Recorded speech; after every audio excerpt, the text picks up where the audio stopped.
Hello again, dear friends. Welcome back to the quiet comfort of Grandma's last letter. Look closely at this picture I hold. A handsome man, a wife beaming with joy, a newborn cradled between them. To the outside world, this was the very picture of a perfect American dream. But photographs, my dears, they are silent. They don't capture the quiet weeping behind a locked door. They don't show the faint, troubling marks on a baby's soft skin. For years, I slept beside a man I didn't truly know. Today, I want to share with you the heavy cost of trusting a mask, and how a quiet mother's heart became the only weapon she had to save her child. My name is Eleanor. I'm 74 years old, and I live here in my little cottage in Cedar Falls, Iowa. Life has handed me many lessons, some sweet, others I wish I'd never had to learn, but each one shaped the woman you see today. Every morning,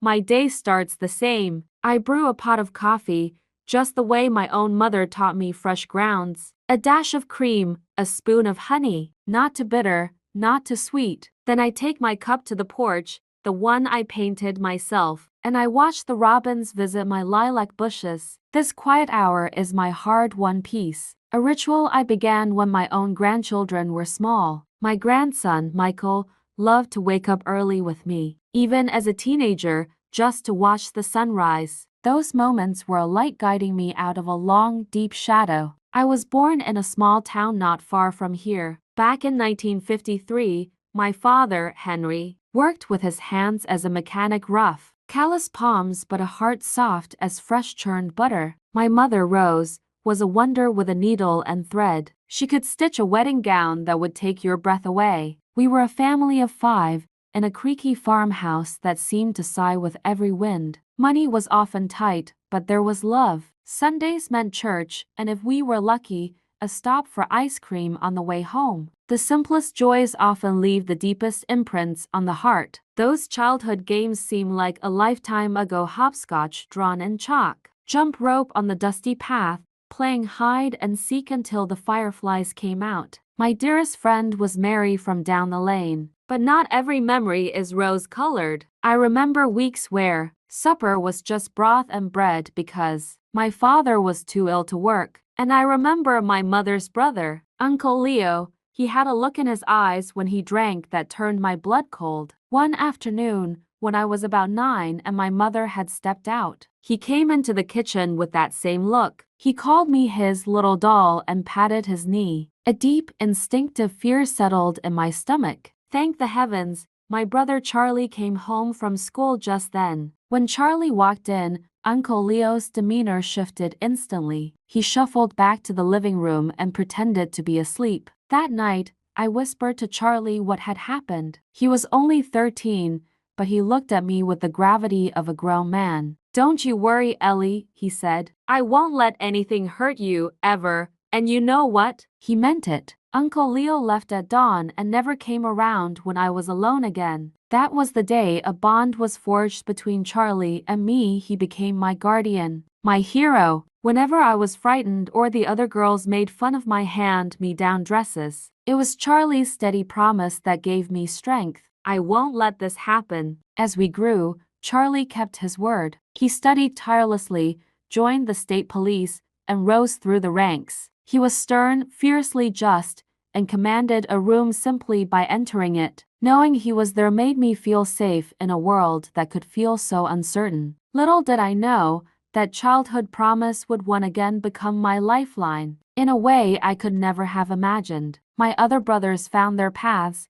My eldest, Thomas, became a fine carpenter. The middle one, James, found work at a factory and moved to the city. And me, I stayed home, helping Mama with her sewing, learning all the skills a woman was supposed to know for keeping a home. I learned them well, but a quiet yearning for more always hummed beneath the surface. I dreamed of being a teacher. I dreamed of seeing what lay beyond our town's quiet borders. At 18, I finally took a small step toward that dream. I got a job at a little notions shop in our town's main street. It wasn't much, but it was mine. I could help at home and tuck away a few coins for myself. Mama wasn't keen on her daughter working, but Papa understood. "Let the girl spread her wings a little," he'd say. And so I did. At the shop, I helped ladies pick out lace and thread, and I learned even more about fabrics. The shop's owner, Mrs. Agatha, a kind widow, took me under her wing. It was there, among the bolts of calico and spools of silk, that I met Arthur. He came in one autumn afternoon, looking for material to make curtains for his new apartment. That alone made him different. Most men I knew wouldn't know gingham from gabardine. Arthur was soft-spoken, impeccably polite, with a smile that seemed to warm the very air. He was a clerk at the local savings and loan, but he carried himself with a quiet dignity. He found reasons to come back to the shop, and eventually, he asked me for a cup of tea after my shift. I was so nervous on our first outing, I sloshed tea right onto my new skirt. Instead of laughing, Arthur pulled a clean handkerchief from his pocket and helped me dab it dry, his touch gentle and careful not to cause me embarrassment. I believe my heart tumbled right then and there. We courted for 2 years. Arthur was nothing but considerate. He came to the house, discussed the news with my father, brought little posies of flowers for my mother. Everyone adored him. Everyone except Charlie, my brother, now a state police officer, watched Arthur with a wary eye. "There's something off about him, Ellie," he told me once. Nobody is that polished, but I was head over heels, convinced Charlie was just being an overprotective big brother. Oh, love, it doesn't just blind you, my friends. It plugs your ears to the wisest counsel. How I wish I'd borrowed Charlie's eyes for just one clear moment. When Arthur asked for my hand, Papa gave his blessing without hesitation. His only request was that we live close by. We married in a simple ceremony in my parents' backyard. I wore a dress I'd sewn myself. Charlie was there, of course. When he hugged me, he whispered in my ear, "You remember, Ellie, I'm always here." It felt like an unnecessary caution at the time. Arthur was the kindest soul I'd ever known. Everyone said how fortunate I was. A man like that is a rare blessing, the neighbors would remark. The early years of our marriage were quiet and comfortable. We rented a cozy cottage not far from my parents. Arthur didn't want me to work, but I held on to my job at the shop. It was my tiny anchor of independence. He was a model husband, home on time, a single beer on Saturdays, never a cross word. The only thing I ever noticed was how he seemed to grow quiet and measured whenever Charlie visited. I chalked it up to my brother's imposing presence. It even made me smile, thinking Arthur just wanted to make a good impression. Then, a few years into our marriage, I found out I was expecting. It was 1978, a flood of pure joy. Arthur seemed over the moon. He saved every penny for a house, wouldn't let me lift a thing. "You're carrying precious cargo," he'd say. Our son, Benjamin,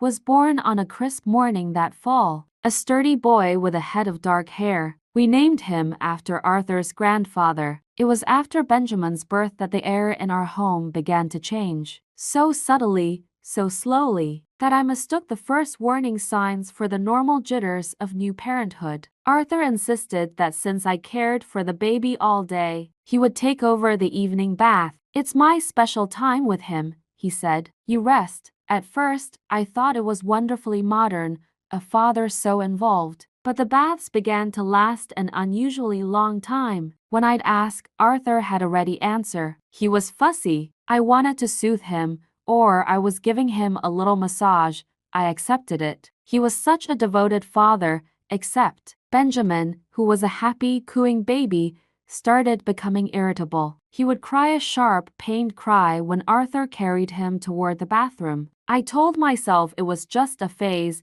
just colic. All the other mothers said it was normal. But looking back, I was trying to convince my own uneasy heart. When you've built your whole world on the belief that someone is good, your mind will fight to ignore the cracks in the foundation. One evening, as Arthur was giving Benjamin his bath, I stood outside the closed and locked bathroom door. A cold dread, quiet but persistent, had been growing in me for days. I pressed my ear to the wood. What I heard stopped the breath in my lungs. It wasn't the playful splashing or gentle humming I expected. Instead, there were low, sharp whispers, Arthur's voice, but strained with a tone I'd never heard, and then my baby's cry. Not a fussy cry, but a short guttural sound of distress suddenly muffled. My heart hammered against my ribs. I knocked quickly. "Is everything all right in there?" I called out, trying to keep my voice light. The reply came too swiftly. "Perfectly fine. Just a little soap in his eye. All better now." When the door opened, Arthur emerged with Benjamin wrapped in a fluffy towel. The baby was quiet, his little eyes puffy and red. "See, all settled," Arthur said, handing him to me. "I'll warm his bottle while you get him dressed." That night, as I buttoned Benjamin's soft pajamas, I saw them. Small, faint marks on the tender skin of his upper arms. They weren't bruises, not quite. They were reddish, like the imprint of fingers. My own hands began to tremble. When has a mother's intuition, that quiet voice inside, whispered a truth you were afraid to hear? When Arthur returned, I pointed to the marks, my voice barely a whisper. "Arthur, what are these?" He glanced at them, his expression unreadable. "Oh, that," he said, smoothing Benjamin's hair. "He wriggles so much in the tub. Must have bumped the side. You know how slippery they are." He smiled his easy smile. I wanted to believe him. I desperately wanted to. This was my husband, the kind man everyone admired. He had never given me a reason to doubt. But the marks didn't look like a bump. They looked like grips. And that cry, it echoed in my mind. That night, sleep wouldn't come. I lay beside Arthur, watching the moonlight trace patterns on the ceiling, while a storm of fear and confusion raged within me. What if the man I loved was a stranger? The thought was so terrifying, I tried to shove it away, but it had taken root. The next day, after Arthur left for the bank, I bundled Benjamin up and went to see my brother. Charlie now had his own small apartment downtown, his rank in the state police having grown along with his quiet authority. "I need to talk to you," I said the moment he opened the door. "And you're going to think I've lost my senses." Sitting on his worn sofa with Benjamin on my lap, the whole story tumbled out: the long baths, the locked door, the cries, the marks. As I spoke, the tears I'd been holding back finally fell. Saying the words out loud made the terrifying possibility real. Charlie listened in utter silence, his face growing graver with each detail. When I finished, he asked to see Benjamin's arms. After a long pause, he spoke. "Eleanor," he said, his voice low and serious. "I never fully trusted Arthur. There was always a performative quality to him. But this," he took a deep breath, "those aren't from a bump. I've seen marks like this before. In my line of work." A sob escaped me. "Maybe we're wrong," I pleaded, still clinging to the life I knew. "Maybe it's just..." "Don't," Charlie interrupted, not unkindly but with firmness. "Don't do that to yourself. I want you and Benjamin to stay here, or with Mom and Dad, until I can look into this. Has there ever been a time when someone you trusted saw danger for you before you could see it for yourself?" I was torn. Part of me was still loyal to Arthur, to our family. Another part was terrified of what Charlie, with his fierce sense of justice, might do. "Give me a little time," I begged. "I need to be certain." Charlie reluctantly agreed, "but on one condition. If you see anything else, you call me immediately. And do not leave him alone with Benjamin." Returning home felt like walking back into a beautifully decorated cage. How could I stop the baths without raising suspicion? How could I watch without being seen? That evening, when Arthur came home, he was his usual self, asking about my day, playing with Benjamin on the rug. It felt impossible to reconcile this gentle scene with the suspicion festering in my heart. "I'll give him his bath," Arthur announced after supper, his routine unchanged. "Actually," I said, my voice surprisingly steady, "I'd like to do it tonight. I've missed it." A shadow, quick as a blink, passed over his face. It wasn't anger. It was something colder, like surprise mixed with annoyance. "But this is our time," he said softly, yet his tone held a new edge. "Father and son." "I know," I pressed on, my heart drumming. "Maybe we could do it together?" He hesitated, then offered a smile that didn't touch his eyes. "Of course." Together then. The bath that night was brief and uneventful. Arthur was attentive, singing softly. Benjamin, however, still whimpered when his father lifted him from the water. "He's just in a phase," Arthur explained, his voice all reason and calm. In the days that followed, I made sure to be present for every bath. Arthur didn't protest outright, but his comments grew subtle. "You should rest," he'd say. Or, "I thought you enjoyed having the evening to yourself." The marks on Benjamin faded, and I began to doubt my own eyes, my own memory almost, because sometimes I'd catch Arthur looking at our son not with warmth, but with a distant, clinical coldness, as if examining an object, and his grip, when he thought I wasn't looking, was sometimes just a little too firm. Then, one afternoon, a visit from my neighbor, Mrs. Clara, changed everything. After some pleasantries over tea, she grew quiet, twisting her napkin in her hands. "Eleanor, dear, forgive me for speaking out of turn, but is everything quite all right at home?" My cheeks grew warm. "Why do you ask?" She leaned in slightly, her voice dropping. "It's just, sometimes when your husband was bathing the baby before you joined in, I'd hear cries, hard cries, and once, from my kitchen window, I saw him carry the little one out, and the poor child looked utterly drained, limp with exhaustion." Her words were a confirmation that froze me where I sat. The blood seemed to drain from my face, leaving me cold. Someone else had seen. Someone else had heard. It wasn't just in my head. The last fragile thread of denial I'd been clinging to snapped. "Thank you, Mrs. Clara," I managed to say, my voice thin. "Thank you for having the courage to tell me." Back then, in our little town, people kept to their own fences. What happened behind a family's closed door was their own business. For a neighbor to speak up, it meant the truth was too loud to ignore. Her bravery was the final push I needed. Sometimes a stranger's eyes see the crack in our wall before we feel the draft. That evening, when Arthur came home, I was a different woman. The loving wife was a role I could no longer play. Every pleasant smile he offered now looked like a careful performance. Every tender gesture felt like a lie. The mask I had once adored now seemed grotesque. When bath time came, I pleaded a headache. "You go ahead without me tonight," I said, watching him closely. A flicker of something relief passed through his eyes. "Of course, my dear. You rest, I'll take care of our boy." As soon as the bathroom door clicked shut, I moved. Weeks prior, my brother Thomas had shown me a peculiar trick with an old transistor radio he'd been tinkering with. If you tuned it between stations to a certain silent frequency, it could sometimes pick up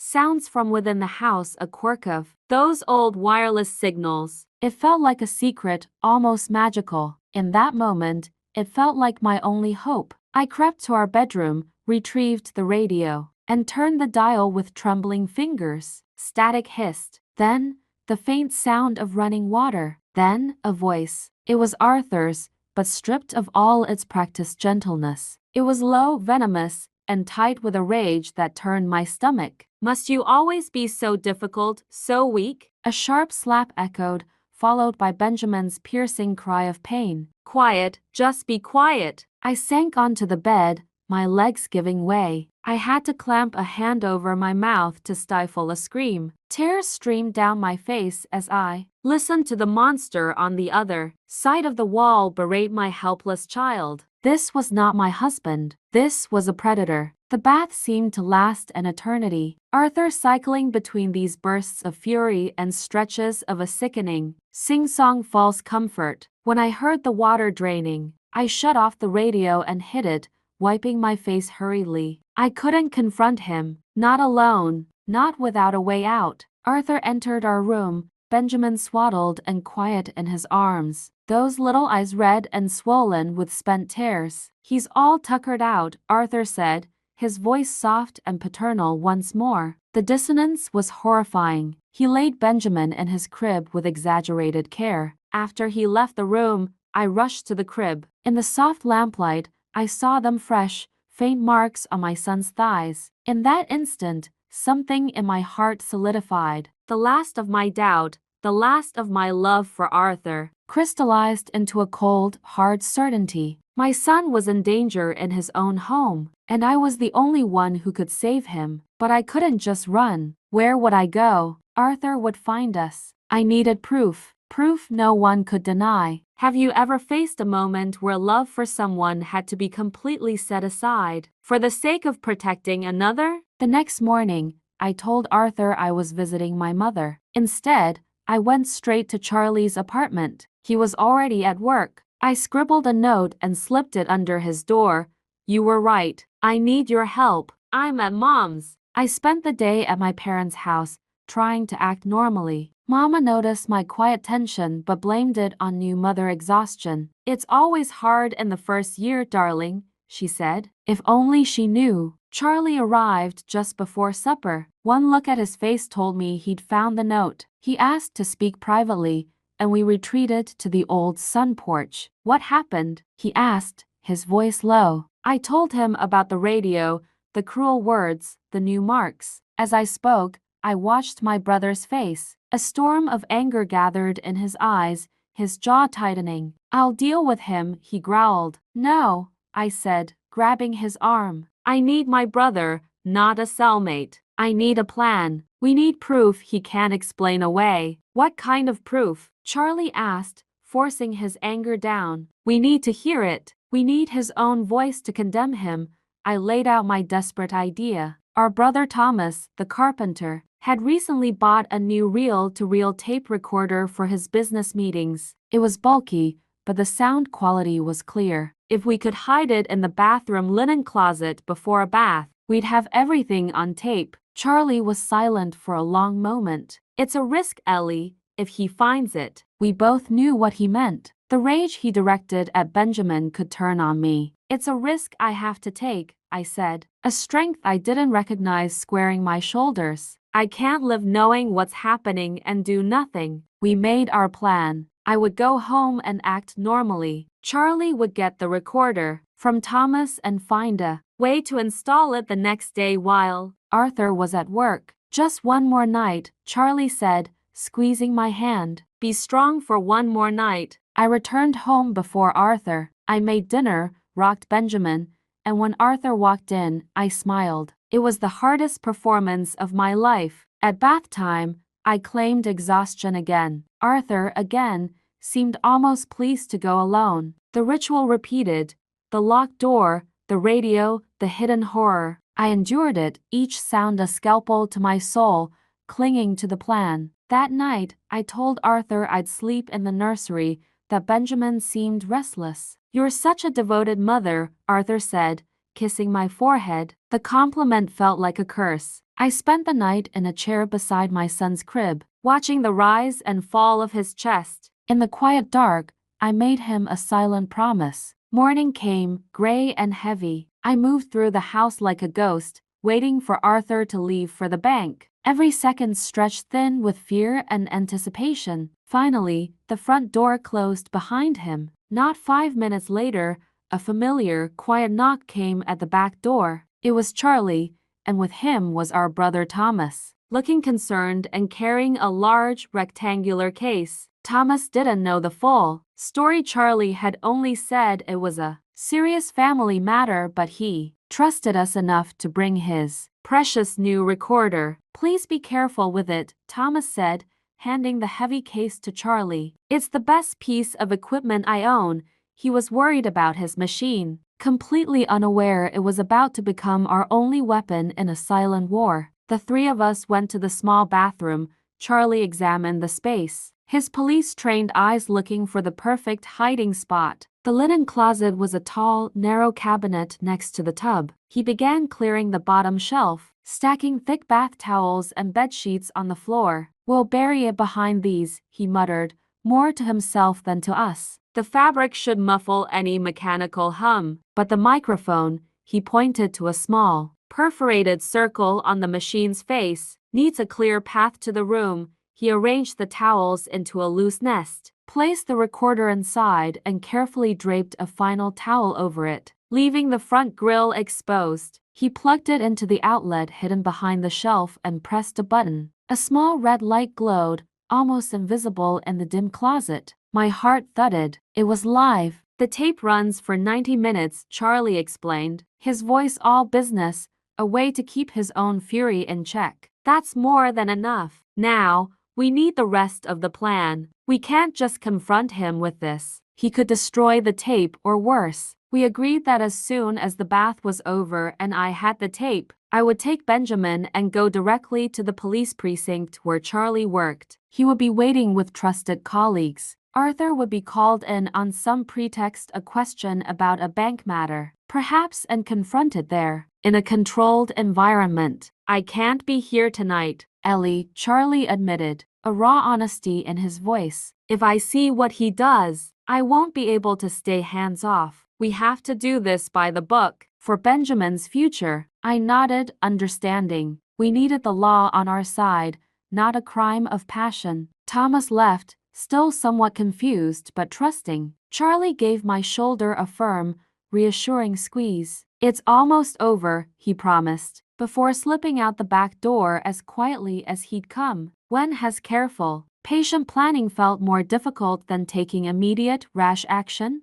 And then I was alone. Alone with Benjamin, with the hidden machine, and with the longest day of my life stretching before me. I tried to fill the hours. I washed dishes that didn't need washing. I folded laundry that was already folded. I read the same page of a book to Benjamin 3 times without absorbing a word. The clock on the wall seemed to laugh at me, its tick a mocking countdown. Every creak of the house, every car that passed, made me jump. Was it him? Had he come home early? The fear was a live wire under my skin. I held Benjamin close, breathing in his sweet, powdery scent, using his solid, warm weight to anchor myself. It's for you, I whispered into his soft hair. All of this is for you. Finally, as the late afternoon light began to slant, I heard Arthur's key in the front door. A cold calm descended over me. This was it, the performance of a lifetime. Hello, my dear, he said, hanging up his hat. How was your day? Quiet, I replied, stirring the pot on the stove. Benjamin was a little angel.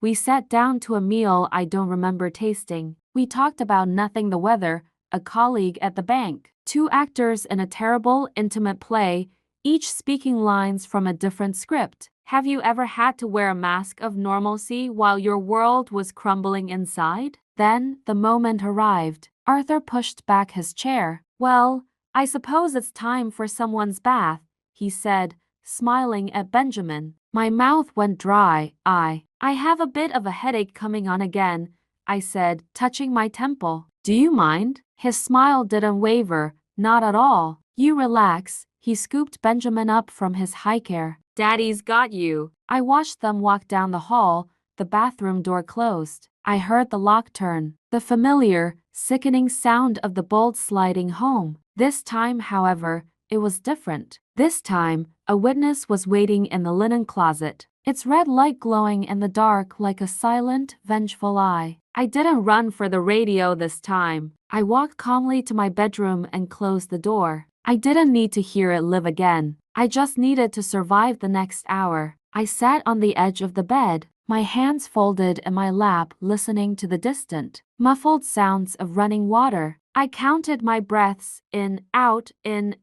each one a step closer to freedom, each one a prayer for my son's safety. The trap was set. The evidence was being gathered. And soon, very soon, we would have to face the man I once called my husband. Time lost all meaning. The house was a vacuum, holding its breath with me. The only sounds were the distant, muffled splash of water and the frantic beating of my own heart. I didn't move. I barely breathed. My entire being was focused on the closed door down the hall, on the terrible scene unfolding and being captured, word by cruel word, on that spinning reel of tape. Then, the water stopped. The silence that followed was more terrifying than the noise. I heard the bathroom door unlock and open. Arthur's footsteps, soft and measured, moved down the hall toward the nursery. This was my moment. The calm I had forced upon myself shattered into 1,000 pieces of pure adrenaline. I waited until I heard the gentle creak of the nursery door closing. Then, I moved. My legs felt like they were made of sand,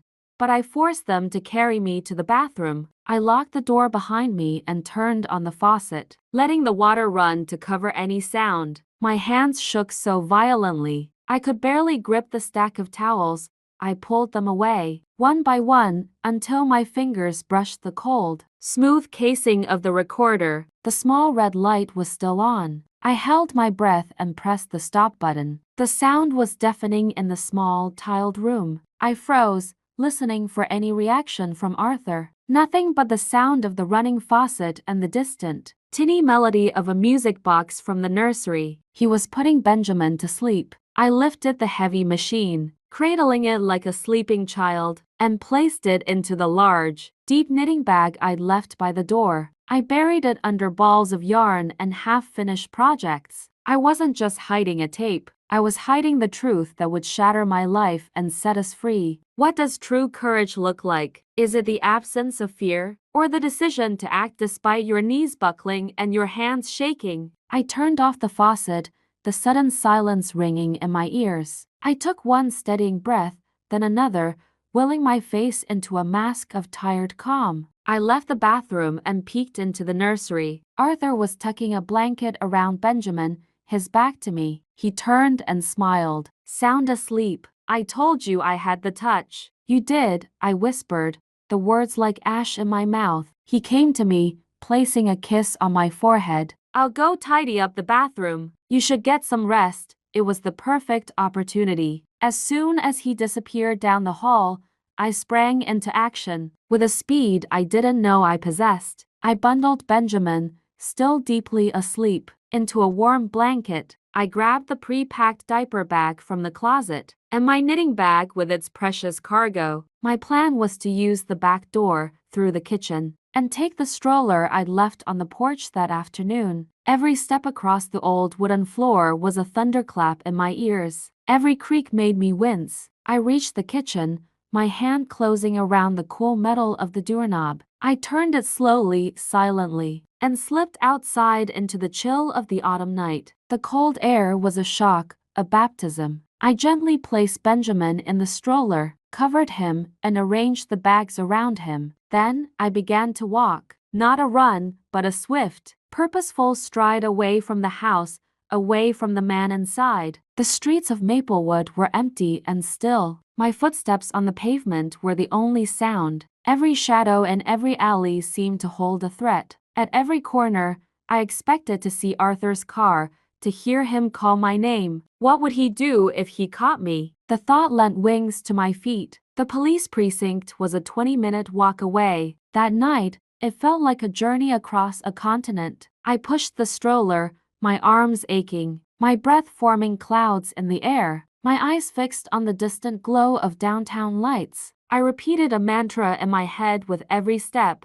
Safety, proof, Charlie. Finally, the square, brick building came into view, its windows glowing yellow in the dark. A beacon, tears of relief pricked my eyes. I pushed through the heavy front door into the bright, fluorescent light of the lobby. A young officer at the front desk looked up, startled by the sight of a woman with a sleeping baby and a wild look in her eyes at this hour. I need to see Commander Charlie, I said, my voice cracking with fatigue and fear. I'm his sister. He nodded and picked up the phone. As I waited, I looked down at Benjamin, still peaceful in sleep. We're here, my love, I whispered. We're almost safe. Charlie appeared through a set of swinging doors immediately. His face was taut with worry, but it softened a fraction when he saw us. You have it? He asked, his voice low. I hefted the knitting bag onto the counter and pulled out the recorder. It's all there. He took it carefully,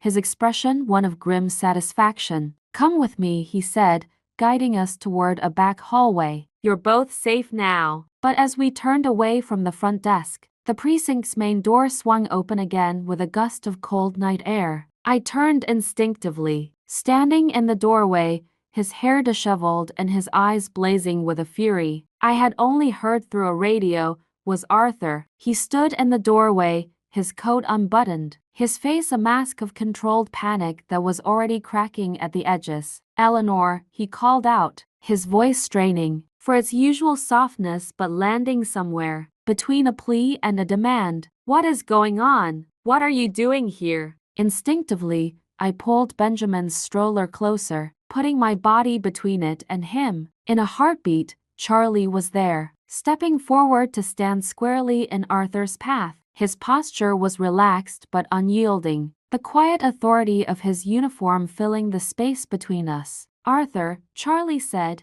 his voice calm, almost conversational. It was a tone I knew well, the one he used to de-escalate situations. "Actually, it's good you're here. We were just about to call you down." I watched confusion flicker across Arthur's face, followed by a swift recalibration. His public mask, the concerned, polite husband, slid back into place, but now I could see the sweat at his temple, the too quick blink of his eyes. "Call me, whatever for?" he asked, taking a tentative step forward. "Have you ever watched someone's carefully constructed facade begin to crumble, revealing the stranger underneath?" Charlie gave a subtle nod. Two other officers who had been near the door moved casually to flank Arthur. "We have a few questions we need to clear up. If you'd come with me to an interview room, we can discuss it privately." Arthur's gaze darted from Charlie to me, to the stroller, to the officers at his sides. Understanding dawned, and with it,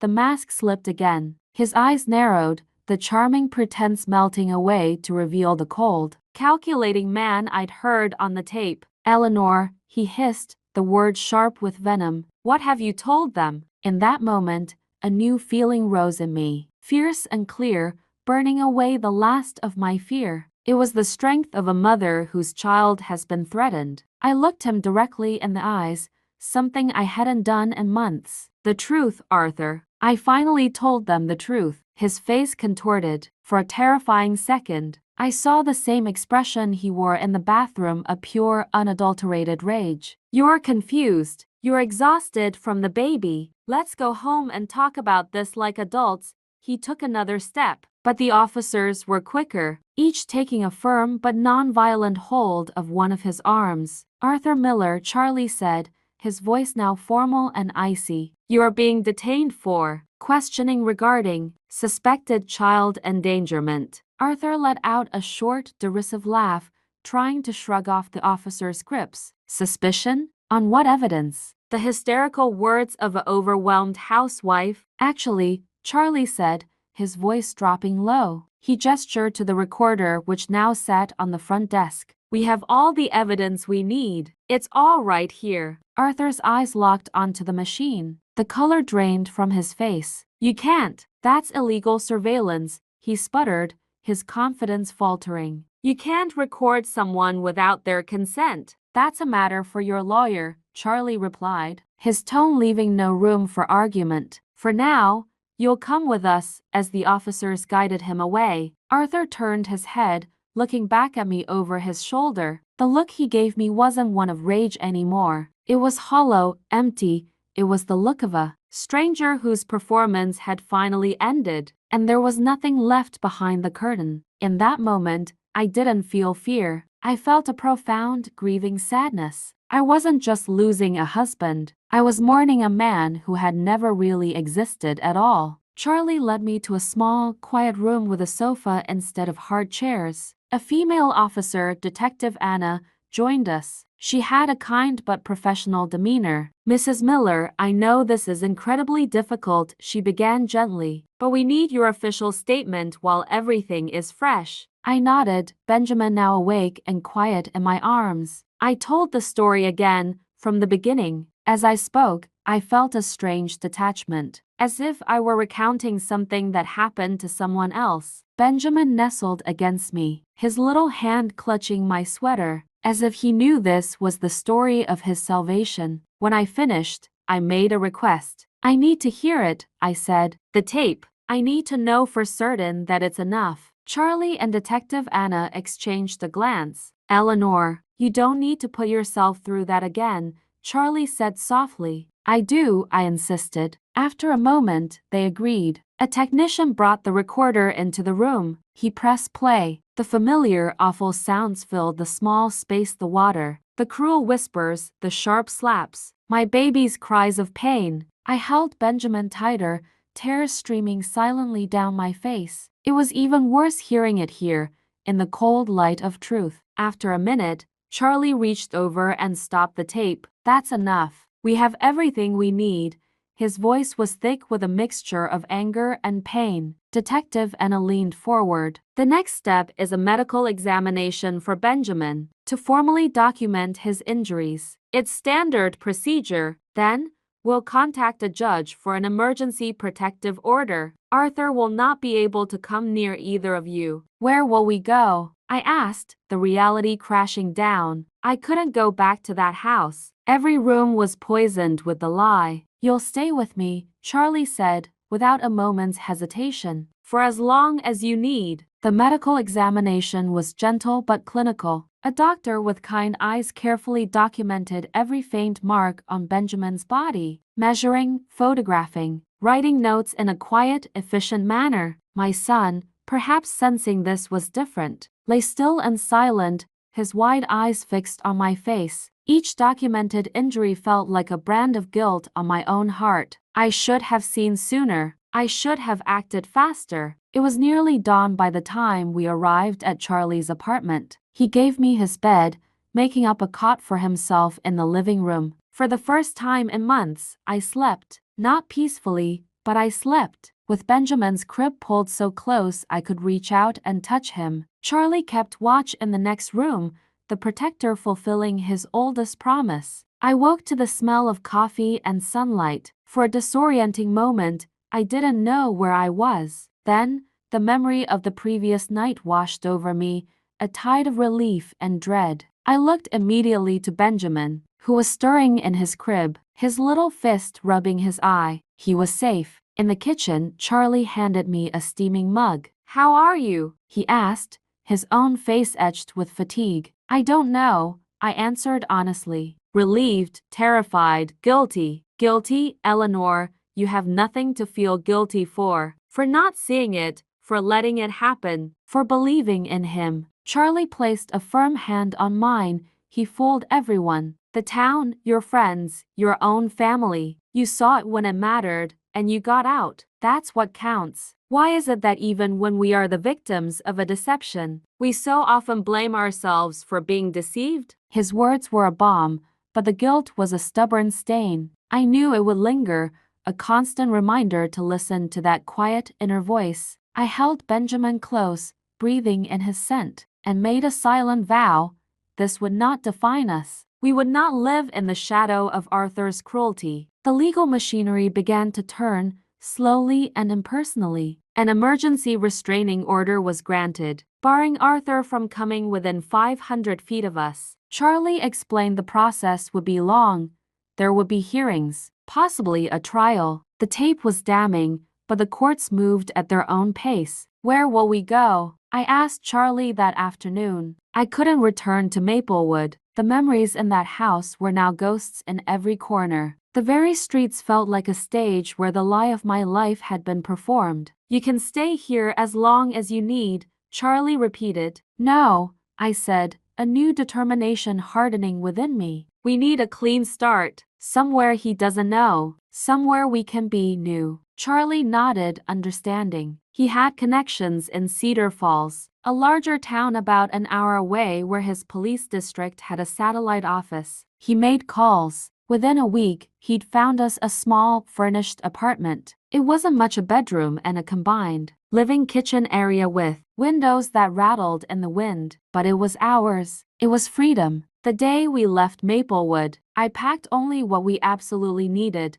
Clothes for Benjamin, a few of my own things, some kitchen items my mother insisted I take. I left behind the wedding china, the photographs, the curtains I'd sewn. They belonged to a life that was a fiction. I loaded our meager belongings into Charlie's car, settled Benjamin in his car seat, and took one last look at the town shrinking in the rearview mirror. I wasn't leaving home. I was escaping a crime scene. The first nights in the Cedar Falls apartment were the hardest. Every floorboard creak was an intruder. Every car slowing outside was Arthur arriving. I checked the locks 3-4 times a night. I jumped at the sound of the radiator clanking. Benjamin, sensitive to my fear, was restless, waking with whimpers that broke my heart anew. But there were small moments of grace. The morning sun through our new kitchen window. The kindly elderly woman across the hall, Mrs. Evelyn, who offered to watch Benjamin for an hour so I could breathe. Charlie visiting every other day,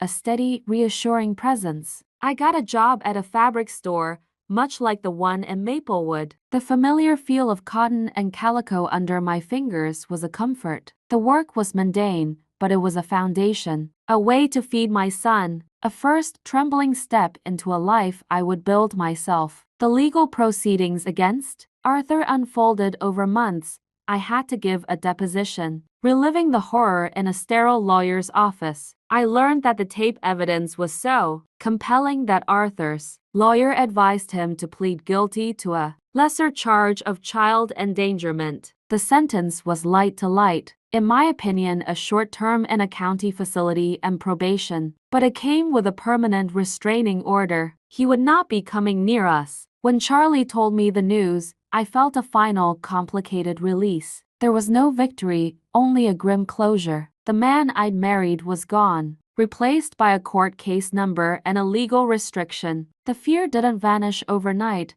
but it began to loosen its grip. We were safe by law. Now, we had to learn how to live. They say time heals all wounds. I've learned that isn't quite true. Time changes the wound, softens its edges, but the scar remains. Our first year in Cedar Falls was less about healing and more about survival. We were two survivors learning a new language, the language of peace. My days fell into a fragile rhythm. Work at the fabric store, caring for Benjamin, and the endless, quiet battle against my own anxiety. I jumped at slamming doors. I held my breath when a man with Arthur's build walked past the store window. The fear was a ghost that had moved in with us, sitting in the corner of every room. But Benjamin, my resilient boy, was the reason to push through. The marks on his skin had faded, but the invisible ones took longer. He was timid, flinching at raised voices, nervous around men who weren't Charlie. Bath time remained a struggle,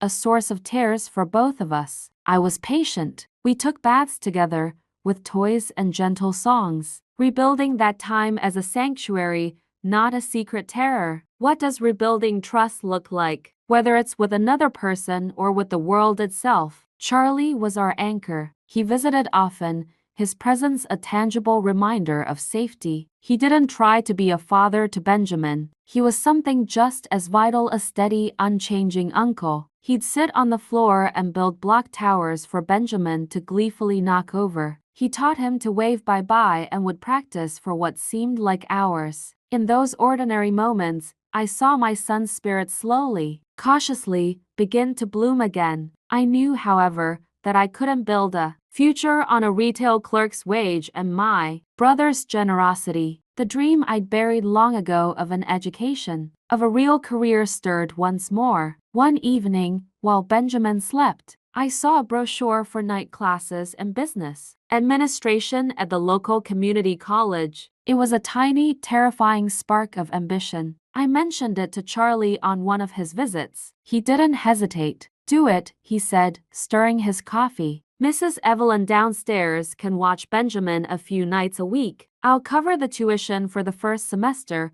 I started to protest, but he held up a hand. "Ellie, you've got a good mind. It's time to use it." And so, at 25, a single mother with a toddler, I went back to school. It was terrifying. The other students were years younger, unburdened. I felt like an imposter, my hands more accustomed to diaper changes and fabric shears than textbooks. But I was ravenous for it. Every lesson learned, every page underlined, felt like reclaiming a piece of myself I'd surrendered years before. It was in that business administration class that I met William. He was our accounting professor, a few years my senior. A widower with a calm, patient manner. He never singled me out, but he was always available after class to clarify a difficult concept. Our conversations started with debits and credits and slowly, over weeks, edged into other topics: gardening, a book he'd read, my love of sewing. I was guarded. The very idea of letting a man into our lives, even through friendship,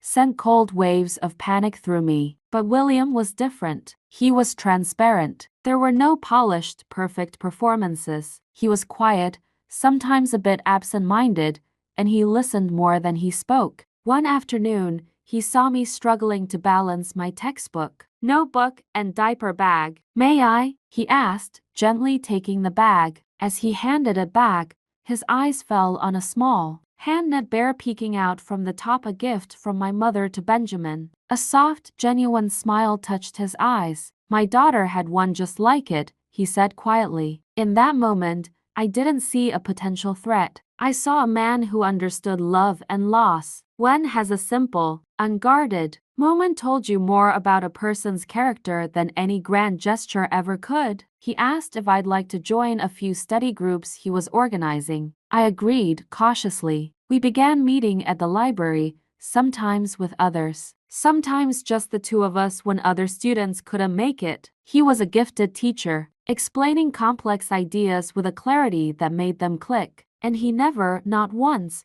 asked a personal question I wasn't ready to answer. Months passed. The study sessions became occasional cups of coffee in the campus cafeteria. We talked about our dreams, his hope to start his own small firm one day, my tentative idea of maybe managing a store. It was the beginning of a friendship built on mutual respect, not necessity. It felt safe. Then, one evening as we packed up our books, William said, "There's a diner downtown that makes a terrific apple pie. I know it's short notice, but if you're free, I'd be honored if you'd join me." He said it without pressure, his tone open and kind. My heart, so carefully guarded, seized. This was more than coffee. This was a step into unknown territory. I looked at his earnest, kind face, and then I thought of the ghost of Arthur, of the locks I still checked nightly. I opened my mouth to give a polite refusal, but the word that came out, quiet and surprising even to me, was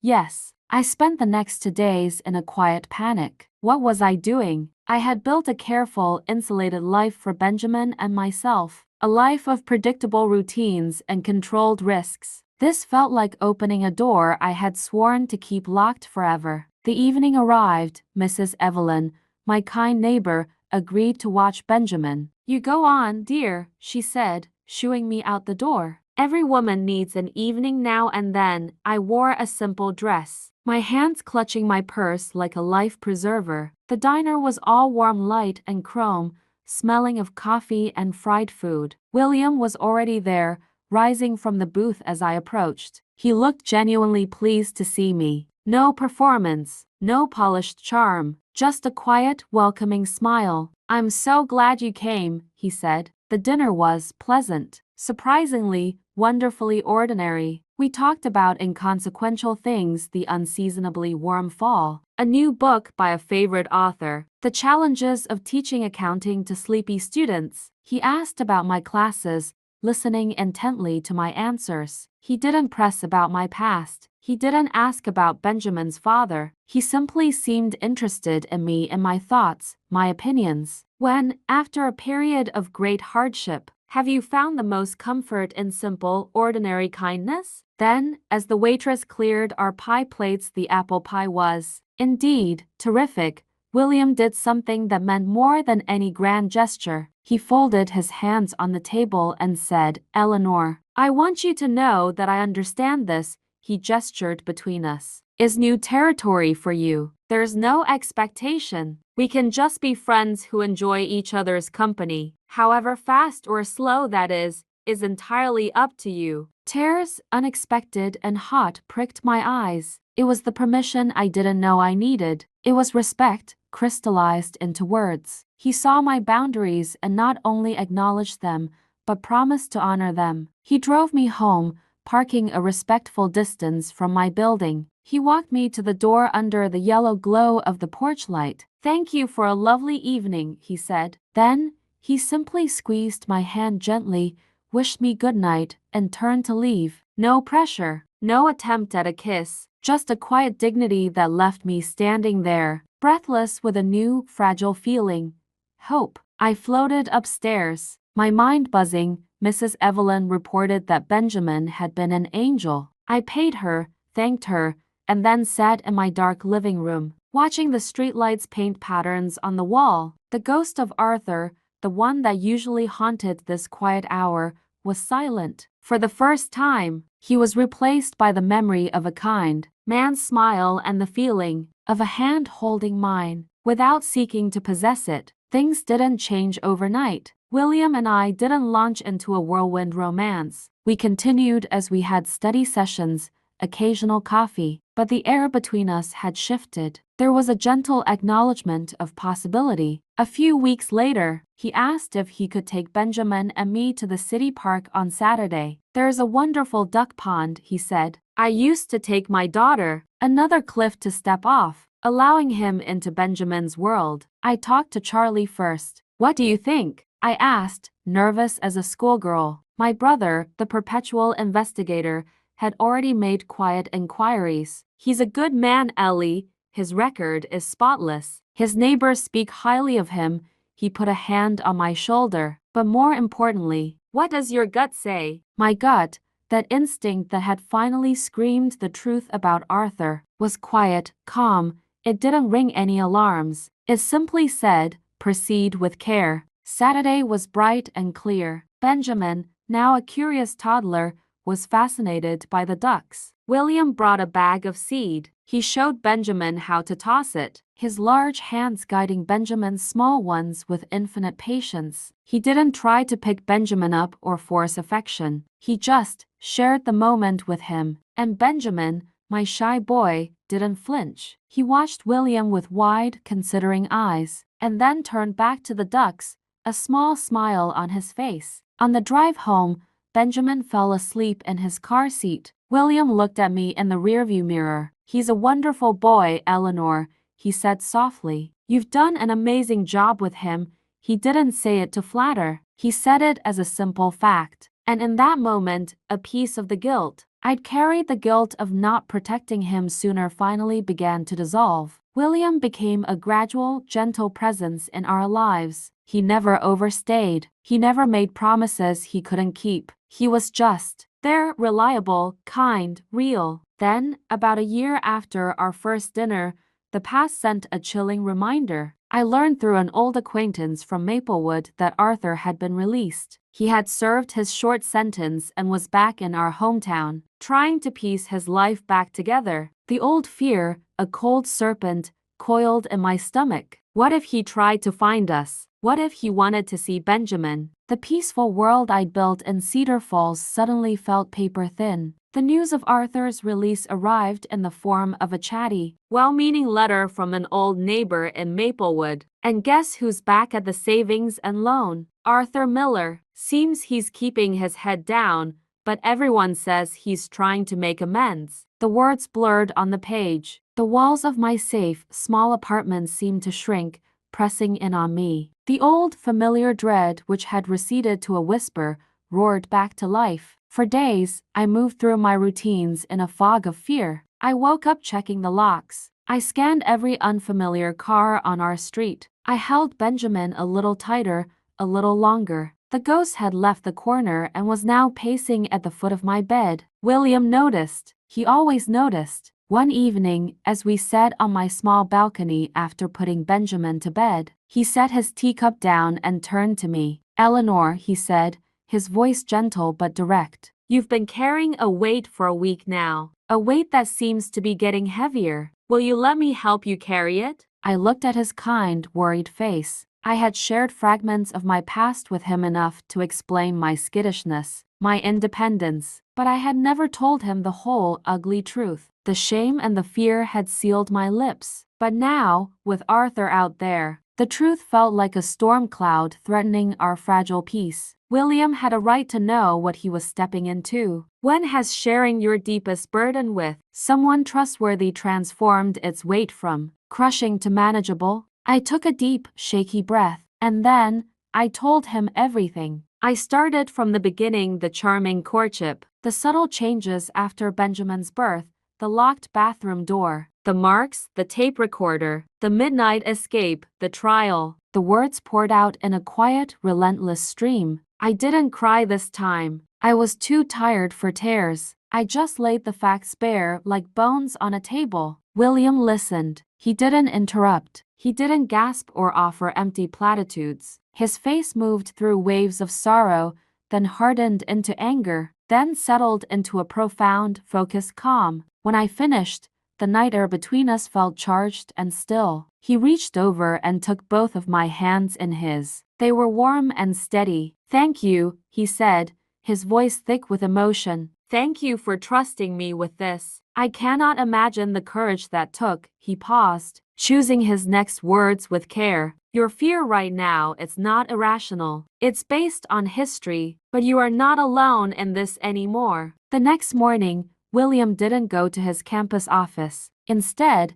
he took me to see a lawyer he knew, a sharp, compassionate woman named Miss Lawson. We sat in her sunlit office and I told the story again. For the official record, with her help and William's steadfast support, we petitioned the court for a permanent, long-distance restraining order. It was granted. Arthur was legally barred from contacting us, approaching us, or even entering the county we lived in without prior legal notice. It was a piece of paper, but it felt like a shield. As we left the lawyer's office, the autumn sun felt warmer. The weight was still there, but it was now shared. William walked beside me, not in front, not behind. A partner. A few days later, over textbooks spread across my kitchen table, William made another unexpected suggestion. "Eleanor," he began, uncharacteristically hesitant, "I've been thinking, for some time actually. I have the opportunity to lease a small office downtown. I'd like to start my own accounting practice."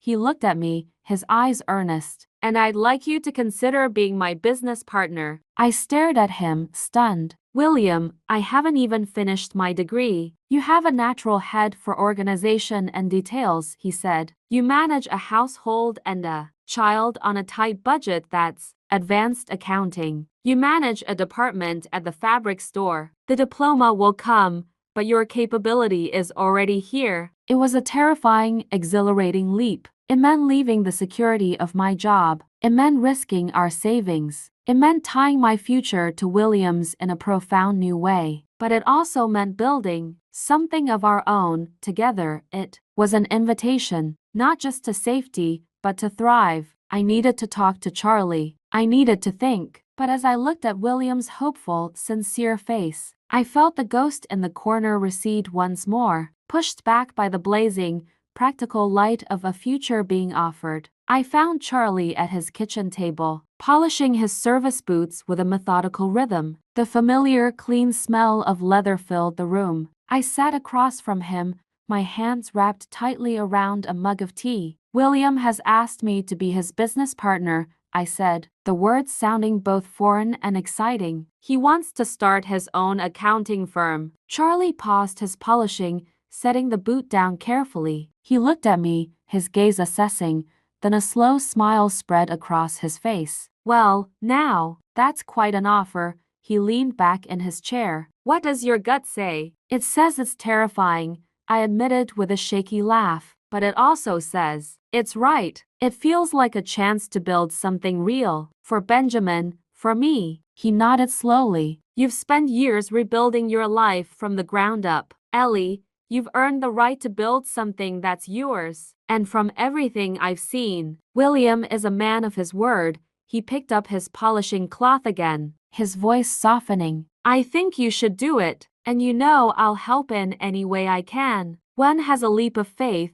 supported by someone who believes in you, change the course of your life. His unwavering support was the final piece of courage I needed. The next day, I told William yes. The following months were a whirlwind of quiet, determined work. We found a small office space above a bakery on a tree-lined street. The rent was modest, the wallpaper was faded, and the floorboards creaked. But the morning light that poured through the front windows was glorious. It felt like a blank page. William handled the complex accounting work, the tax codes, the ledgers. I managed everything else: the client appointments, the filing system, the correspondence, the billing. My experience at the fabric store and my night classes gave me a foundation, but I learned most by doing. There were days of overwhelming doubt, nights spent worrying over bills we couldn't yet pay. But there were also small, sparkling victories. Our first paying client, a local florist, a thank you note from a small business owner we'd helped navigate a difficult audit. We called the firm Miller & Stewart. Using my maiden name felt like a declaration. I was no longer Arthur's wife. I was Eleanor Miller, business partner. Benjamin, now a bright-eyed 4-year-old, became our unofficial mascot. After his preschool, he'd come to the office and color at a little desk we'd set up for him. He loved the sound of the adding machine and the smell of fresh coffee. William always made time for him, showing him how to draw careful numbers, never impatient. I watched them, my heart full of a quiet, swelling pride. This was the family I had built, not from a fairy tale, but from choice and hard work. One evening, as we were closing up the office, William turned to me. The late sun caught the silver in his hair. "Eleanor," he said, his voice unusually formal. "I know we agreed to take things slowly, and I cherish the partnership and friendship we have more than I can say, but I find my feelings have deepened considerably." He took a small box from his pocket. It wasn't a ring box. It was a small velvet case. He opened it to reveal a simple, beautiful locket. "This isn't a proposal of marriage," he said quickly, seeing my startled look. "Not yet. It's a promise that my heart is yours and Benjamin's for as long as you'll have it. There's no rush. I just needed you to know." I took the locket, my fingers trembling. Inside, on one side, was a tiny photo of Benjamin's smiling face. On the other, a small, pressed forget-me-not. I looked up at William, this good, patient man, and felt the last of my fortified walls crumble into dust. I didn't say yes to marriage, but I said yes to his heart. And for the first time since I was a young girl dreaming in Maplewood, I believed in a love that felt safe. Time has a way of weaving separate threads into a single, strong cord. Over the next year, William's quiet promise became the fabric of our daily lives. He didn't move in. He didn't append our routines. He simply expanded them. He was there for Saturday morning pancakes, for helping with Benjamin's kindergarten homework, for fixing the leaky faucet in my kitchen. He became not a guest in our lives, but part of the household's heartbeat. Benjamin, my sensitive boy, was the true measure of our progress. His early fear of men had softened into a cautious curiosity, and with William, it blossomed into pure, unguarded affection. William earned it not by demanding it, but by being consistently, reliably present. He was the one who taught Benjamin to ride a bike, running alongside him with a steadying hand on the seat. He was the one who patiently explained why the sky was blue. Using a picture book and a flashlight, he listened to Benjamin's long, rambling stories about school with genuine interest. One evening, after William had read him to bedtime stories, Benjamin looked up from his pillow, his eyes serious in the dim light. "William," he asked. "Yes, buddy? Are you going to be my dad?" The room went very still. William knelt by the bed, his eyes glistening. "Benjamin," he said, his voice thick, "being a dad isn't just a title you give someone. It's a job you do every day with love. And I promise you, I will love you and take care of you every single day, for as long as I live. Would that be okay with you?" Benjamin considered this, then gave a solemn nod and reached out for a hug. From that night on, he began, tentatively at first, to call William Dad. The first time William heard it, he turned away quickly, but I saw his shoulders shake with a quiet, joyful sob. My own heart felt too big for my chest. What makes a family? Is it the bond we're born into, or the bonds we choose to nurture every day? A few months later, William did propose formally. It wasn't in a fancy restaurant. It was on a picnic blanket, by the same duck pond where they'd first fed the birds together, with Benjamin chasing butterflies nearby. He held out a simple gold band. "Eleanor Miller," he said, "you and Benjamin are my home. Will you let me be your husband and let us officially be a family?" I said yes without a moment's hesitation. But before we made any plans, I knew there was one crucial conversation I could no longer avoid. Benjamin was getting older. Questions were forming in his bright mind. He deserved honesty, delivered with care. With Charlie's support and advice from a kind child psychologist, I sat Benjamin down one quiet afternoon. "You know how you have Uncle Charlie, and now you have William," I began. He nodded. "Well, a long time ago, before William, there was another man. His name was Arthur. He was your biological father, which means you share some DNA. Like the color of your eyes. I kept my voice calm and even. But he wasn't a safe person. He hurt you when you were a tiny baby, and that's why we had to move here, to this safe town, and why he isn't in our lives anymore. Benjamin was quiet, processing. He wasn't upset. He was thoughtful. Was that why you used to be so scared? Yes, my love, that was why. And Uncle Charlie, he helped us get away? He did. He kept his promise to always protect us. Benjamin nodded again, a look of understanding settling on his young face. And William, he's different. He would never hurt me. Never, I said with absolute conviction. He loves you too much. The conversation was a release of a pressure I hadn't fully acknowledged. The past was no longer a hidden monster in the closet. It was a story we had survived, and in sharing it, it lost its power to haunt us. Our wedding was small and perfect. We married in the garden of the community church. Charlie gave me away, his posture proud, his eyes suspiciously bright. Benjamin, our ring bearer, carried the rings on a little velvet pillow with immense gravity. When the pastor pronounced us husband and wife, Benjamin cheered louder than anyone. As William kissed me, and I looked over his shoulder at my brother and my son, I knew a profound truth. We had not just escaped a dark past, we had built a luminous present. The cycle of fear was broken, right here, in this sunlit garden. Our new life, our real life, had truly begun. Our lives, once so fragile, began to gain weight and substance, like a sapling taking root and growing sturdy. The accounting firm, Miller and Stewart, flourished slowly but surely. We moved from the small upstairs office to a ground floor suite with our names etched on the window. We hired an assistant. The fears about bills and clients faded into the satisfying rhythm of a thriving small business. We bought a house, a real house, with a backyard where Benjamin could play and a garden plot I claimed immediately. It was a modest, two-story home on a quiet street in Cedar Falls. But to us, it was a castle. It was the first place Benjamin had ever lived that wasn't borrowed or rented. The day we got the keys, he ran from room to room, claiming his space with shouts of joy. William and I stood in the empty living room, his arm around my shoulders, and I knew this was what peace felt like. It had a texture. It smelled of fresh paint and possibility. Benjamin grew,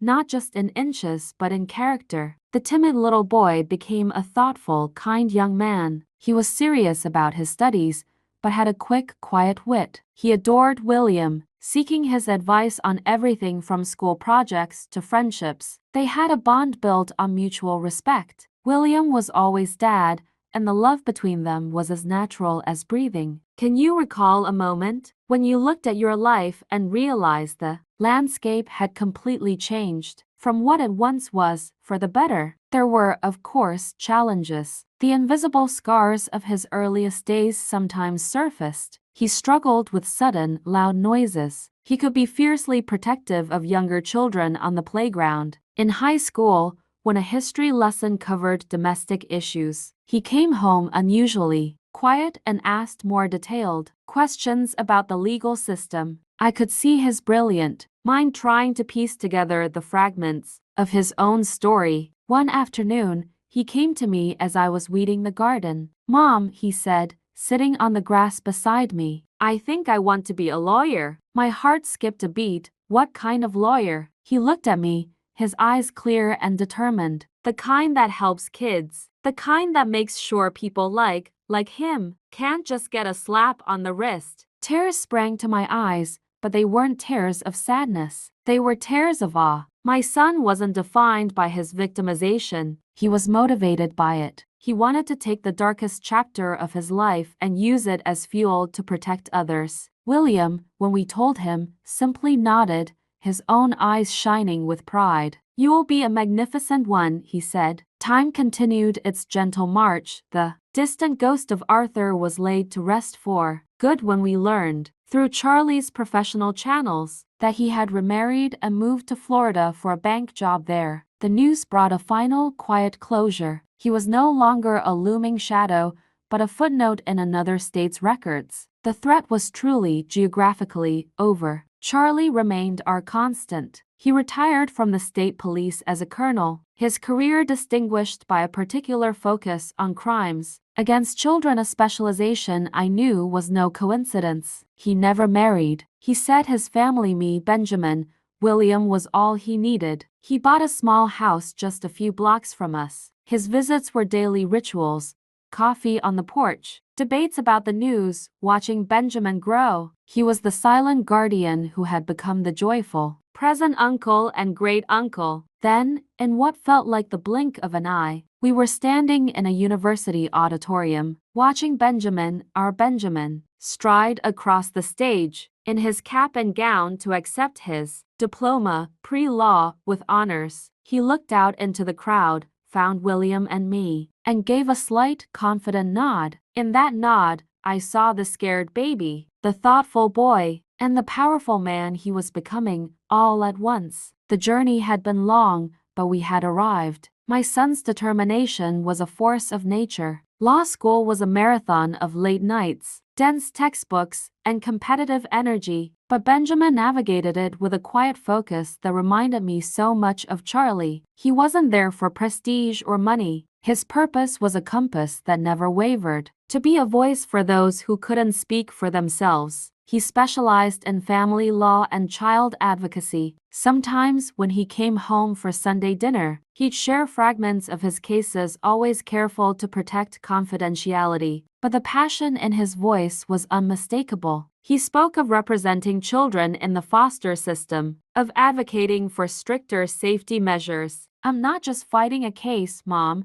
he told me once. "I'm building a wall so what happened to me can't happen to another kid, William." And I would exchange a look across the table, our hearts full of a pride too deep for words. Then, during his final year of law school, he brought someone special home. Her name was Claire. She was a fellow law student, but her focus was on social work. She had intelligent eyes, a calm presence, and a ready laugh that filled our kitchen. I liked her immediately, but more importantly, I watched how she was with Benjamin. She didn't see a man with a past. She saw the man he was. She challenged his ideas respectfully, supported his dreams practically, and looked at him with a love that was steady and strong, not possessive or performative. How do we recognize the people who are meant to walk the rest of the journey with us? Is it in grand declarations, or in the quiet daily ways they honor our spirit? William and Claire bonded over a shared love of obscure historical novels. Charlie, of course,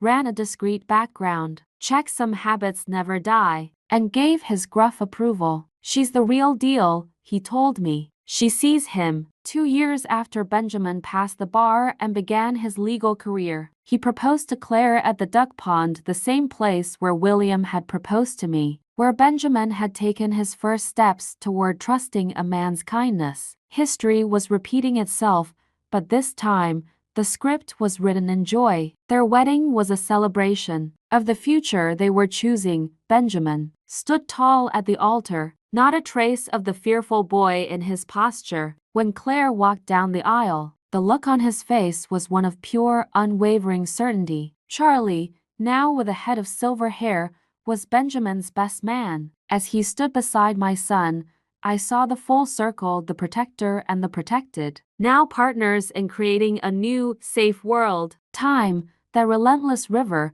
carried us forward again. The firm continued to do well. William and I began to talk of slowing down, of passing more responsibilities to the talented younger accountants we'd mentored. Our focus shifted from building a business to nurturing a family. Then came the phone call we'd been hoping for. Benjamin's voice was thick with emotion. "Mom, Dad, you're going to be grandparents."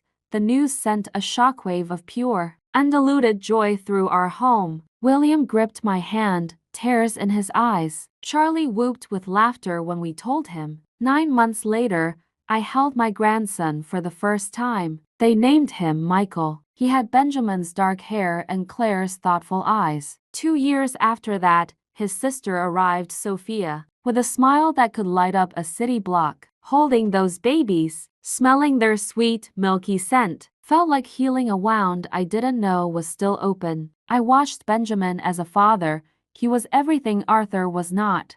Patient, present, gentle. He changed diapers without complaint, soothed nightmares with endless patience, and his voice never held anything but love for his children. He played with them on the floor, read them stories, and held them with an embrace of security, not control. One afternoon, I was at their house, watching Benjamin give 4-year-old Michael a bath. The door was wide open. There was laughter, splashing, the silly songs I'd sung to Benjamin. I saw Michael look up at his father with absolute trust. In that simple, ordinary moment, I felt the final piece of the past release its hold. The darkness that starts with one generation can end with the love of the next. The cycle wasn't just broken, it had been replaced by a circle of light, growing wider with every hug, every story, every safe and happy childhood. My journey from victim to survivor to builder was complete. Now,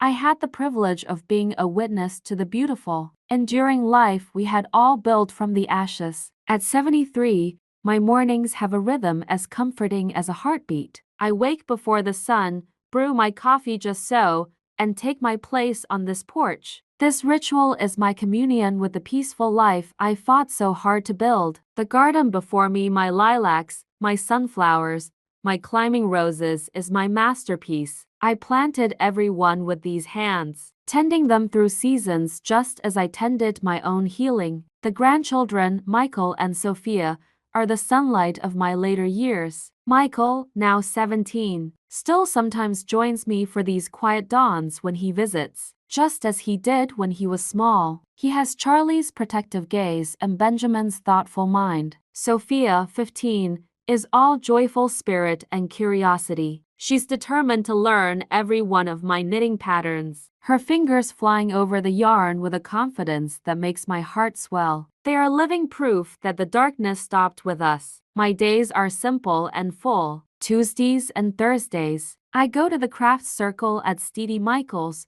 We knit scarves for the homeless, shelter and quilt blankets for newborns at the hospital. The click-clack of our needles is a soothing symphony of women creating comfort. My hands, which once trembled holding a hidden tape recorder, are now steady, weaving warmth for strangers. What small daily rituals have come to define the peace in your own life? In the afternoons, I bake. The recipes are my mother's, written in her elegant script on cards now soft at the edges and stained with time. The smell of apple pie with cinnamon and cloves, or a roast with rosemary, fills this little house and brings back only the good memories. Mama's kitchen in Maplewood, the warmth of the pot-bellied stove, the sound of my father's laugh. I have reclaimed those smells for myself. Charlie, my brother and eternal protector, is just a few blocks away. At 77, he still stands straight as a soldier,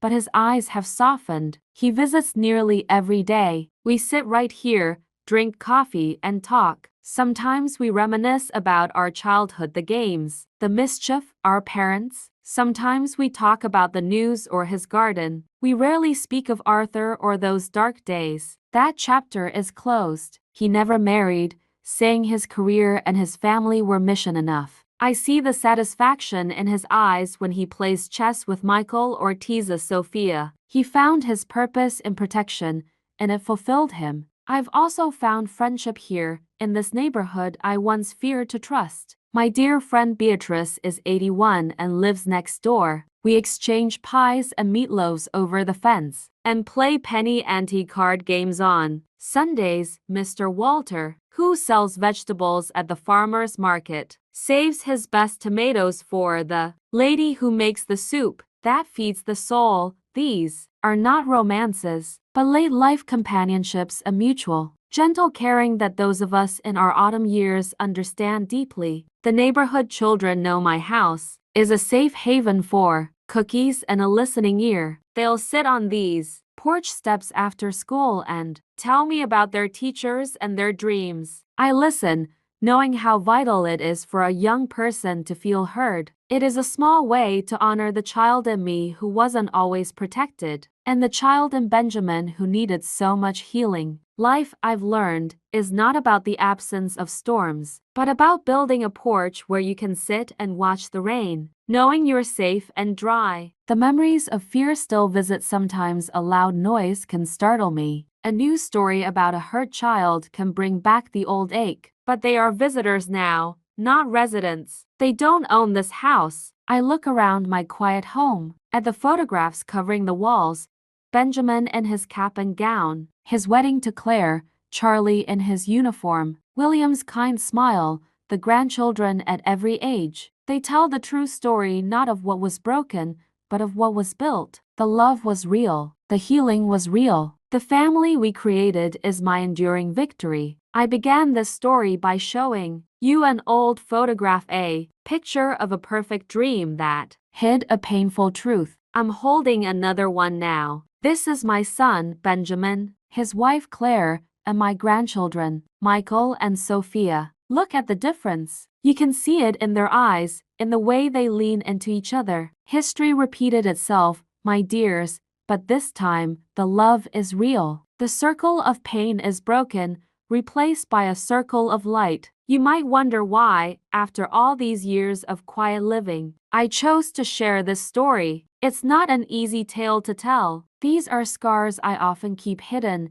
even from myself. But I share it for a few important reasons. First, for anyone listening who might be in the shadows of a similar situation, feeling alone and unheard. I want you to know you are not alone. I once believed no one would understand, that there was no way out. The isolation is what the darkness counts on. But there is always a path to the light, even if you can't see it yet. If you have carried a heavy story in silence, what would it mean to you to hear someone else say, I believe you? Second, I share this because abuse thrives in silence. The person who hurts others often works very hard to cultivate a perfect public image, just as Arthur did. The real cruelty happens behind locked doors, in whispered threats, in subtle manipulations that make you doubt your own mind. By speaking the truth out loud, we take away its power to shame and isolate us. If you are living with that private fear,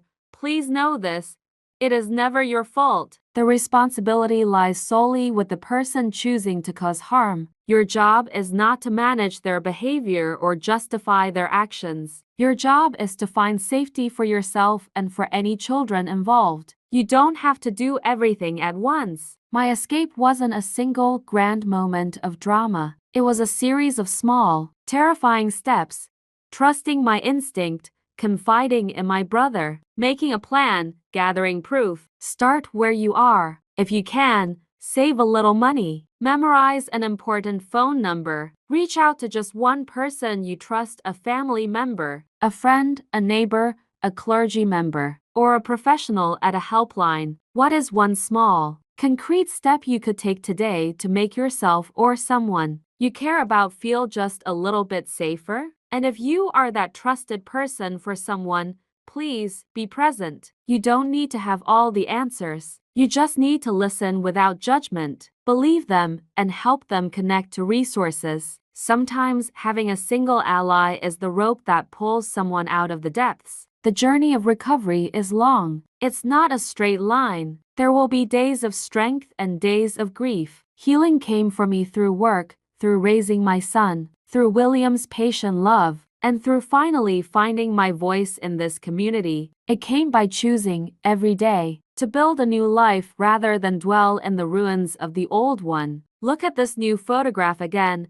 My son is a lawyer who protects children. My grandchildren are growing up in a home filled with respect and laughter. The cycle of pain ended because we chose to end it. That is the ultimate victory. It is possible. My dears, I have shared my deepest wounds with you. I did so hoping that if you needed, you might find a sliver of strength in my story. Your story is not defined by how you were hurt, but by how you heal, how you rise, and how you choose to love afterward. If you believe in the power of new beginnings, in the strength of the human spirit to overcome, then I invite you to join our extended family here. Please subscribe to Grandma's Last Letter. Share your own thoughts in the comments below. Your stories, your wisdom, your hopes, Let's continue this conversation, supporting one another from wherever we are in the world. So here we are, my dears, back where we began with a photograph. But look at the difference a lifetime of courage can make. From a silent prison to this porch of peace. My story is not unique in its pain, but I hope it is proof in its promise. No night is so dark that a new dawn cannot break. The coffee in my cup is warm, the sun is climbing over my garden, and my heart is full. This sweetness was hard won, sip by sip, day by day. I won't pretend the path here was easy. Freedom, in the beginning, tastes like fear. It sounds like checking locks and jumping at shadows. It feels like wondering, in the quiet hours, if you are strong enough. But you are. You are stronger than you know. My life now is a tapestry woven from all those threads, the dark ones and the gold. I still tend my garden with a special pride. My sunflowers turn their faces to the light, and I think of how we must do the same. On quiet afternoons, I knit. The rhythm of the needles is a meditation, creating warmth stitch by stitch. Just as we rebuild our lives piece by piece, Charlie will be over soon for our morning coffee. We'll sit in comfortable silence or talk about nothing important, and I will be grateful,